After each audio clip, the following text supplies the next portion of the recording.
Have you ever been accused of running a secret criminal enterprise from your living room, just because you laughed too loud during a team meeting? What if your perfectly ordinary work-from-home routine turned you into the HOA's public enemy number one? And how satisfying is it when the power-tripping president who weaponized neighborhood rules against you finally gets exposed for the ridiculous tyrant she really is? I never thought moving to Sunnyvale Estates would feel like entering a police state disguised as paradise.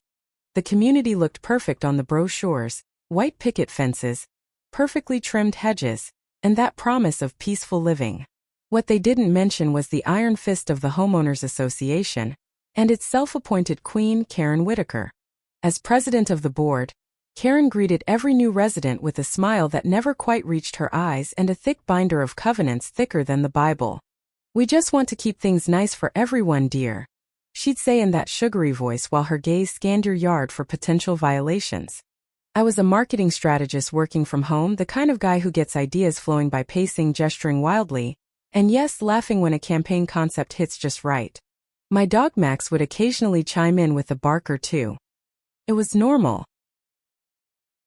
Until that Monday morning when my animated Zoom brainstorming session apparently became a national security threat in Karen's twisted little world. From her perfectly positioned house directly across the street, she had a front row seat to my office window. I didn't know it then, but she was taking notes. Literal notes. Behavior. The first hint came 3 days later when a squad car rolled up nice and slow, lights off, like they were handling a hostage situation.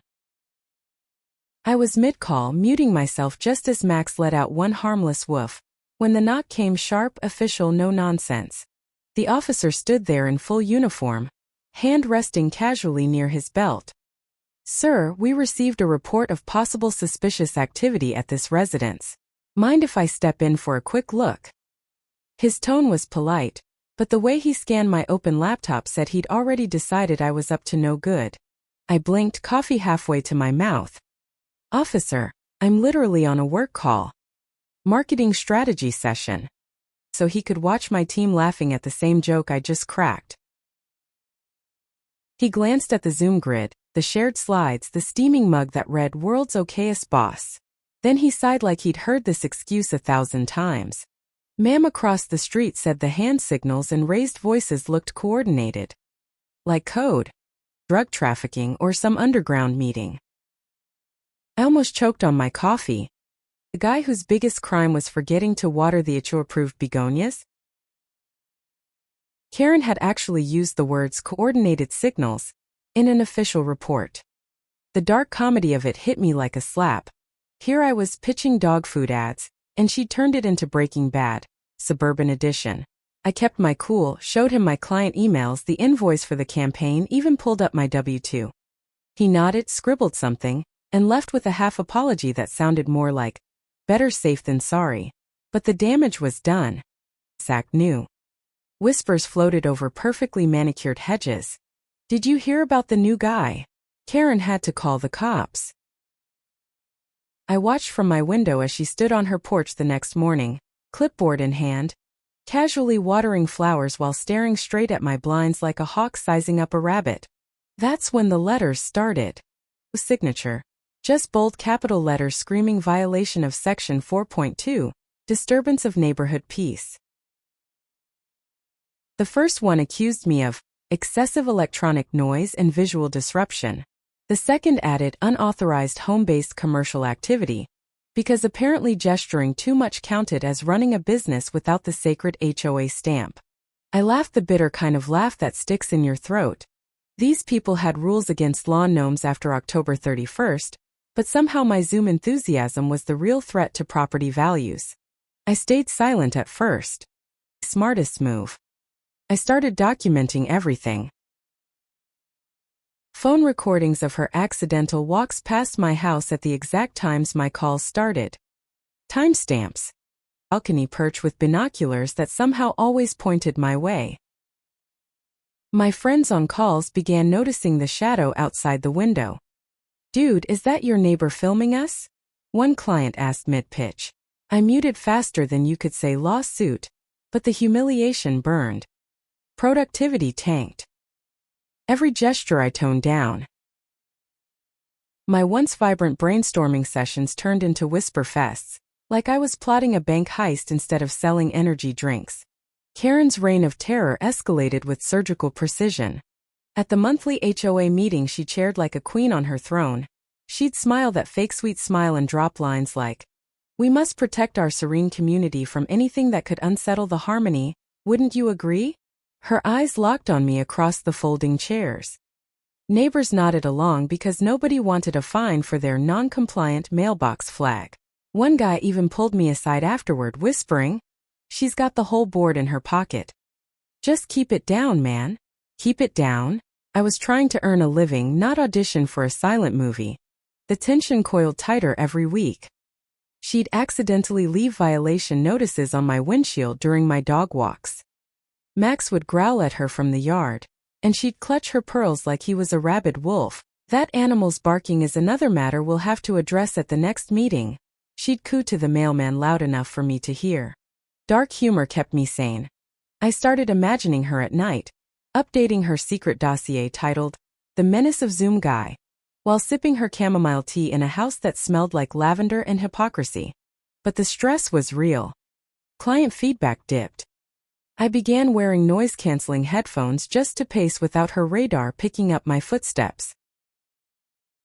Then came the straw that snapped the camel's back into 1,000 sarcastic pieces. I had the biggest client pitch of the year lined up. Slides ready, energy high, everything riding on it. Mid-presentation, with my boss on screen praising my latest concept, a sharp rap sounded at the front door. I muted, heart hammering, and opened it to find Karen flanked by 2 bored lackeys, all wearing matching Community First pins. "We're here for a wellness check and compliance inspection," she announced in that velvet voice dripping with venom. "Reports of ongoing disturbances during business hours.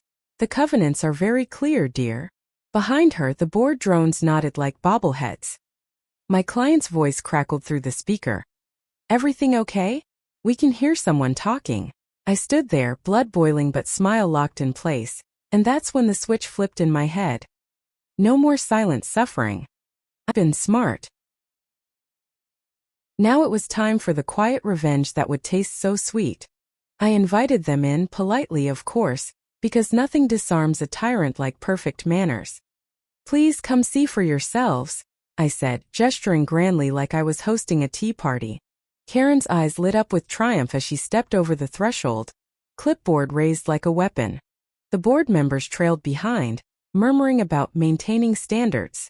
My laptop was still open. The Zoom call paused on my client's confused face. Karen pointed dramatically at the screen. "See? All this gesturing. It's disruptive. Values. We simply cannot allow it under Section 7.8 of the Covenants, visual and auditory harmony." I let her finish her little sermon, then pulled out my binder, the one I'd been quietly filling for weeks. "Funny you mention the covenants, Karen. Mind if I read Section 12.4? Misuse of board authority for personal vendettas shall result in immediate review and potential removal." Her smile froze. I flipped pages slowly, showing printed photos. Her on the porch with binoculars at 10:07 a.m. Last Tuesday. Of her slipping violation notices under my door at 6:42 a.m. Before the sun even rose. Neighbor statements I'd collected quietly. The nice couple 2 doors down admitting she'd pressured them to sign a petition against the new guy's suspicious meetings. The room went dead silent except for Max's low, satisfied growl from the corner. One board member, a retired accountant who'd always looked terrified of Karen, actually chuckled under his breath. "Wait, you've been spying on him? With binoculars?"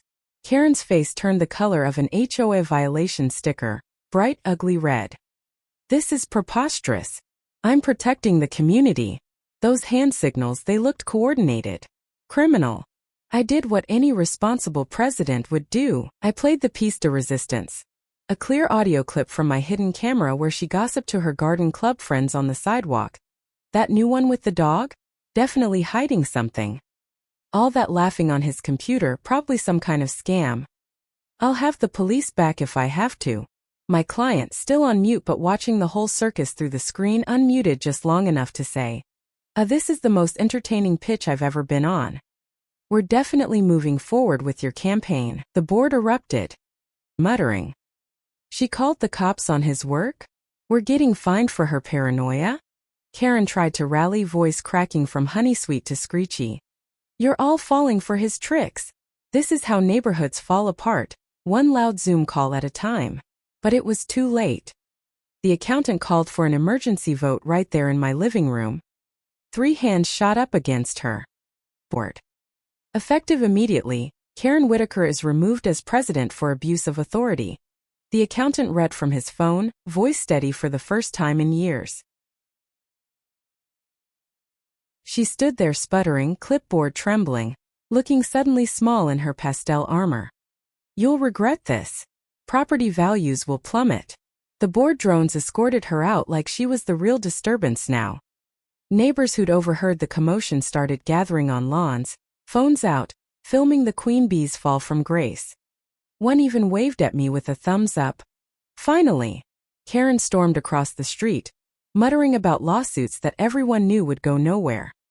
Max barked once, triumphant, not suspicious. By the next week, the new board president, that quiet accountant, sent me an official apology letter and a waiver for all prior alleged violations.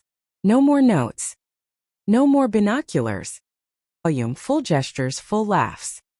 Clients commented on how much more energetic I seemed. Property values. They actually rose once word spread that Sunnyvale Estates had finally ditched its own tyrant. Looking back, the whole mess started because one woman couldn't handle someone else's joy in a world she tried to control with ink and bylaws. The real lesson? HOA Karens only win when you stay quiet and scared. Document everything, stay patient, and when the moment comes, flip the script with a smile. Your peace and your laughter is worth more than any clipboard ever was. Keep gesturing wildly, folks. The empire always crumbles.